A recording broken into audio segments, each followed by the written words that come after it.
कल की क्लास में हमने इलेक्ट्रोनेगेटिविटी के बारे में पढ़ लिया था। यहाँ पे इलेक्ट्रॉन गैन एंथैल्पी और इलेक्ट्रोनेगेटिविटी के बीच में डिफरेंस दिया है। फर्स्ट है it is the tendency of an isolated gases atom to attract an electron. ये एक प्रकार की प्रवृत्ति है जो किसमें एक आइसोलेटेड गैस एटम के द्वारा इलेक्ट्रॉन को अपने में एक्सेप्ट की जाती है, यानी कि वो कितना इलेक्ट्रॉन एक्सेप्ट करता है उसको दिखाता है। It is the tendency of an atom in a covalent molecule to attract a shared electron pair. और ये एक प्रकार की वो टेंडेंसी है जो कि किसको, एक शेयर्ड इलेक्ट्रॉन को, यानी संयोजकता अणु में जो एक इलेक्ट्रॉन है, संयोजकता आबंध से जुड़ा हुआ इलेक्ट्रॉन है, उस इलेक्ट्रॉन पेयर को अपनी ओर आकर्षित करता है। It is measured in eV upon atom kilo calorie पर मोल और किलो जूल पर मोल से इसको डिनोट करते हैं। और इलेक्ट्रोनेगेटिविटी की कोई यूनिट नहीं है। It is the property of an isolated atom. ये और सिर्फ एक विलग परमाणु या आइसोलेटेड एटम का और गुण होता है। आइसोलेटेड का मतलब जो एक सिंगल या स्वतंत्र हो या अलग हो, इंडिपेंडेंट हो। It is the property of a bonded atom. और ये क्या है, ये बॉन्डेड एटम या बंधी एटम परमाणु का कैरेक्टर है। It has absolute value. ये एक यथार्थ मान है, यानी कि एक सिद्ध मान है। और it is comparatively value which depend upon the state of bonding. और ये सिर्फ और सिर्फ किस पे निर्भर करता है, बंधन की अवस्था पर, बॉन्डिंग की स्टेट पर निर्भर करता है। ये एक तुलनात्मक वैल्यू होती है, एग्जैक्ट नहीं होती। No regular variation to found in the value in period of or a group. किसी भी ग्रुप या फिर पीरियड में इसका कोई मान का जो क्रम है वो बदलता नहीं है, लेकिन इस varies regularly in a group और पीरियड। और ये आवर्त या समूह में इसकी वैल्यू जो है बदलती रहती है। अब हमको देखना है वैलेंस या संयोजकता क्या होती है। In periodic table valency of element is also a periodic property. Valency can be defined in the various ways. क्या है कि पैरियोडिक टेबल में जो वैलेंसी या संयोजकता है किसी भी एलिमेंट की, वो भी एक आवर्ती गुण होता है।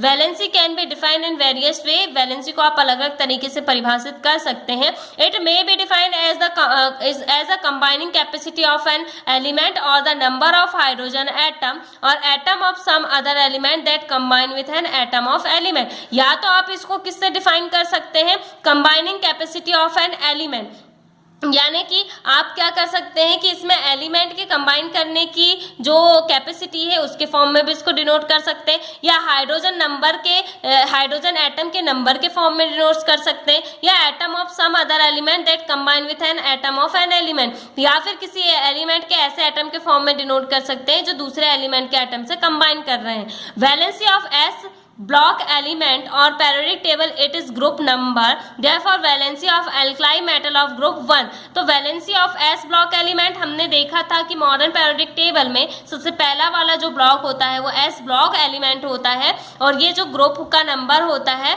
वो 1 होता है। Therefore valency of alkali metal, तो इनको एल्काइल मेटल भी कहते हैं। इस ग्रुप के जो एलिमेंट होते हैं एस ब्लॉक के, उसका एल्काइल मेटल भी कहा जाता है। तो इस ग्रुप का नंबर होता है 1 इन 1 and valency of alkyl earth metal of group 2। और उसके जस्ट बाद में आने वाला जो S1 का 1 हो गया वैलेंसी, और S2 जो आएंगे उसकी क्या होती है 2। इस 2 और देयर आउटर मोस्ट और valence shell contain 1s2 and 2s2 electron respectively. तो ये 1 और 2 क्या डिपेंड करते हैं कि इनके आउटर मोस्ट सेल में जो S ब्लॉक के एलिमेंट होंगे उनके आउटर मोस्ट सेल में कितने इलेक्ट्रॉन होंगे, 1s2 या 2s2, यानी जो इलेक्ट्रॉन होंगे आउटर मोस्ट सेल में वो एस ब्लॉक में एंटर करेंगे और उनके नंबर को ये शो करते हैं। Valency of P block element is other group number 10 और 18 inner gases of 18 normally do not form compound. तो पी ब्लॉक के एलिमेंट में जो वैलेंसी होती है वो शो होती है ग्रुप नंबर 10 है, और 18 जो है वो उसमें क्या करते हैं, इनर गैसेस होती हैं, इसलिए 18 नॉर्मली होता है, वो कंपाउंड नहीं बनाते। देयर वैलेंसी इज कंसिडर 0, इसलिए जो ग्रुप 18 होता है वो कंप्लीट होता है, इसलिए इनकी वैलेंसी 0 होती है। Valencies of members of group 13, 14, 15, 16 and 17 are. यहाँ पे वैलेंसी दी है अलग अलग ग्रुप की, जो 13 ग्रुप होंगे 14, 15, 16 और 17। इसमें वैलेंसी क्या होगी, 13 की 3, 14 की 4, 15 की 5, 16 की 6 और 17 की 7, और 3, 4, 3, 2, 1 and as is clear from the following table. तो इस तरीके से इस टेबल में इनकी वैलेंसी दी है। ग्रुप नंबर है 13, 14, 15, 16, 17। एलिमेंट जैसे aluminium, silicon, phosphorus, sulphur, chlorine. Compound है दिए हुए हैं और वैलेंसी दिए, तो आपको सिंपल सा याद हो जाएगा। 13 का 3, 14 में 4 होंगे, 15 में 5 या 3 हो सकते हैं, 16 में 6 या 2 हो सकते हैं, 17 में 7 और 1 हो सकते हैं। इस तरीके से आप वैलेंसी इसमें बता सकते हैं। अब यहाँ पे देखो, D block elements x habits variable valency. D block जो एलिमेंट होते हैं वो अलग अलग की अपनी वैलेंसी को शो करते हैं। The reason is that these element can given more electron form d and n-1 d and ns orbital। ऐसा क्यों होता है कि ये अलग अलग वैलेंसी शो करते हैं? ऐसा इसलिए है क्योंकि इसमें जो लास्ट इलेक्ट्रॉन होता है वो n-1 d या ns ऑर्बिटल में एंटर करता है। Oxidation state of any transition series of first increase and then decrease is clear from the ahead table. तो ये जो टेबल दी है उसमें दिखाया गया है कि हर एक जो एलिमेंट होती है उनकी ट्रांजिशन सीरीज यानी संक्रमण की जो श्रेणी है वो पहले क्या होती है, बढ़ती है, इंक्रीज होती है और उसके बाद कम होने लगती है। ठीक है, जैसे कि यहाँ पे टेबल दी है उसमें कौन कौन से एलिमेंट दिए हुए हैं आपके, जैसे स्कैंडियम है, titanium, vanadium, chromium, manganese, iron, cobalt, nickel, copper, zinc. तो इसमें number of s and unpaired d electron जो दिए हैं, स्कैंडियम में कितना दिया है, 3 दिया है, फिर टाइटेनियम में 4, 5, 6, 7। तो इस तरीके से ये क्या कर रहा है, पहले 3, 4, 5, 6, 7 करके बढ़ रहा है और उसके बाद अचानक से फिर आयरन से 6, 5, 4, 3, 2 इस तरीके से घट रहा है। ऑक्सीडेशन स्टेट भी उसी तरीके से हो रही है। तो ये बता रहा है कि इस तरीके से ट्रांजिशन सीरीज में पहले वैलेंसी पहले जो अनपेयर इलेक्ट्रॉन के नंबर है जो वो बढ़ रहे हैं और उसके बाद वो घट रहे हैं। ठीक है, अब केमिकल रिएक्टिविटी एंड पेरियोडिसिटी क्या होती है, रासायनिक अभिक्रिया या फिर रासायनिक अभिक्रिया या पेरियोडिसिटी या आवर्तिता क्या होती है। In periodic table chemical reactivity is maximum at the 2 extremes and the lowest in the centre. तो क्या होता है कि पेरियोडिक टेबल में केमिकल रिएक्टिविटी जो होती है वो मैक्सिमम होती है कहाँ पे, अधिकतम मध्य में, मतलब 2 लोएस्ट के बीच में, सेंटर में अधिक होती है। In a maximum chemical reactivity at the extreme left is exhibited by the loss of an electron leading to form of a cation and the extreme right show by the gain of and forming an anion। तो यहाँ पे क्या होता है, periodic table में जो maximum chemical reactivity जो होती है at the extreme left in exhibited by the loss of an electron. तो जो लेफ्ट साइड के जो एलिमेंट होंगे वो इलेक्ट्रॉन को लॉस करते हैं और leading to formation of cation. और जो लेफ्ट साइड के जितने भी पेरियोडिक टेबल में जो लेफ्ट साइड के जितने भी होंगे वो क्या करेंगे, इलेक्ट्रॉन को लूज करके कैटायन बनाएंगे। और जो एक्सट्रीम राइट साइड और जो इस पेरियोडिक टेबल में एकदम राइट साइड, इस साइड राइट साइड में जो होंगे वो क्या करेंगे, इलेक्ट्रॉन गेन करेंगे और एनायन का फॉर्मेशन करते हैं। ठीक है, तो अब आपको देखना है nomenclature of element with the atomic number greater than 100। तो ये आपको देखना है कि नॉमेनक्लेचर हम किसी भी एलिमेंट्स के नाम कैसे रखते हैं। तो आईयूपीएससी में ये आपका यहाँ पे काम का नहीं है, आईयूपीएससी हम अच्छे से पढ़ेंगे सामने। ठीक है, आगे के चैप्टर्स में। तो यहाँ पे ये आपका चैप्टर एंड होता है। अब हमको नेक्स्ट चैप्टर क्या पढ़ना है, नेक्स्ट आपका चैप्टर है 4 chemical bonding and molecular structure.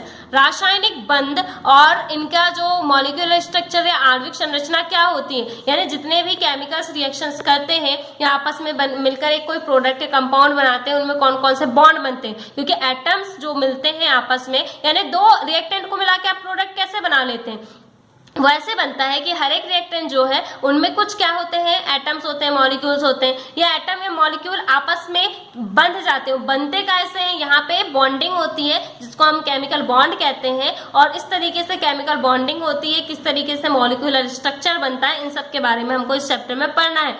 अब थोड़ा सा इंट्रोडक्शन देखिए। Every particle in the universe has in her urge to become stable. इस यूनिवर्स में, इस ब्रह्मांड में जितनी भी एलिमेंट या जितने भी पार्टिकल होते हैं वो क्या होते हैं, स्टेबल होना चाहते हैं। उनको इच्छा होती है कि वो स्थायी हो जाए। Atoms are also not stable since they do not have free existence. तो हमेशा एटम जो होते हैं वो कभी स्टेबल नहीं होते जब तक कि वो फ्री ना हो जाए, और एटम कभी फ्री नहीं मिलते।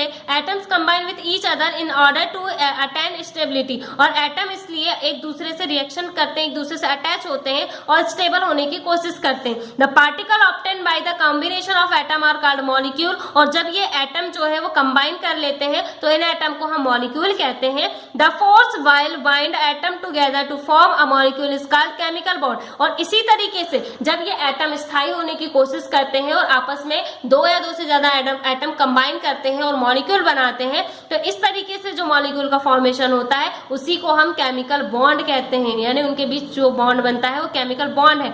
And the process of formation of a chemical bond is called chemical bonding. और ये जो केमिकल बॉन्ड बनाने की जो प्रोसेस होती है उसी को हम क्या कहते हैं, केमिकल बॉन्डिंग कहते हैं। ठीक है, अब जैसे कि यहाँ पे कुछ एटम्स दिए हुए हैं, जैसे criteria of the stability of an atom is based upon the stability of noble gases. हर कोई क्यों क्या है, हर एटम जो है वो हर एलिमेंट नोबल गैसेस के जैसा बनना चाहता है। क्यों? क्योंकि नोबल गैसेस क्या होती हैं, नोबल गैसेस में पूरे इलेक्ट्रॉन फिल होते हैं, वो पूरी तरीके से स्टेबल होती हैं, इसलिए हर कोई उन्हीं के जैसा बनना चाहता है। The atom of the noble gases, जैसे नोबल गैसेस कौन सी है, helium, neon, argon, krypton, xenon, radon, do not combine. ये कभी भी किसी से रिएक्शंस नहीं करती, कंबाइन नहीं करती। They do not form chemical bond, ये केमिकल बॉन्ड भी नहीं बनाती। It means that these atom are stable, इसलिए हम इनको स्टेबल कहते हैं। Hence a stable atom should have the electric configuration of a noble gas atom. इसलिए नोबल गैस एटम के जो नोबल गैस होती हैं उन्हीं के जैसे क्या होना चाहते हैं, एटम बनना चाहते हैं। The outermost shell of a noble gas atom consist of 8 electron. जो आउटर मोस्ट सेल होती है नोबल गैस की, उसमें पूरे कंप्लीटली 8 इलेक्ट्रॉन होते हैं। Hence it is the assume that an atom will become stable after having 8 electron in the outermost shell. इसका मतलब है कि इन गैसेस के आउटर मोस्ट सेल में 8 इलेक्ट्रॉन है तो ये कंप्लीट है, स्टेबल है। इसका मतलब अगर किसी एटम को स्टेबल होना है तो अपना आउटर मोस्ट सेल में 8 इलेक्ट्रॉन उनको जरूरत होगी। The outermost shell is also called valence shell. जो बाहरी सेल होती है उसी को हम वैलेंस सेल या संयोजी ऑर्बिटल कहते हैं। To have 8 electron it is valence shell, it is called octet rule. इस तरीके से जब अपने वैलेंस सेल में 8 इलेक्ट्रॉन पूरी करने की कोशिश करते हैं तो उसी को हम ऑक्टेट रूल कहा जाता है। Atom therefore follow octet rule in the order to attain stability. हर एक एटम इसीलिए स्टेबिलिटी पाने के लिए ऑक्टेट रूल को फॉलो करता है। ठीक है, तो इस तरीके से हम इसे आगे पढ़ेंगे।